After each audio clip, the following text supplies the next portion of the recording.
বন্ধুরা, কেমন আছো সবাই? আশা করি সবাই ভালো আছো। তো তোমরা অনেকের কাছ থেকে অ্যামাজন জঙ্গলের ভয়ানক প্রাণীর কথা শুনে থাকবে, কিন্তু সেই জঙ্গলের ভয়ঙ্কর আদিবাসীদের গল্প অনেকেই শোনোনি তো। সেই জন্য আজকে চলে এসেছি আমি তোমাদের কাছে অ্যামাজন জঙ্গলের সেই ভয়ানক আদিবাসীদের গল্প নিয়ে। তাহলে চলো শুরু করা যাক। আমাজনের জঙ্গলে অনেক আদিবাসী আছে। সেইগুলির মধ্যে একটা আদিবাসী আছে যেটার নাম ইয়ানো মামি।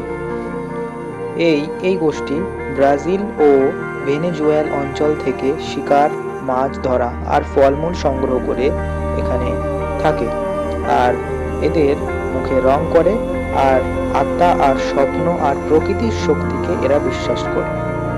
নাম্বার 2, আরও এক গোষ্ঠী আছে যার নাম আসানিস্কা।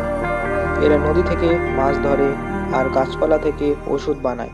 জঙ্গলকে এরা নিজের মা বলে দাবি করে, কিন্তু এরা বাইরে থেকে আসা মানুষকে একটুও পছন্দ করে না।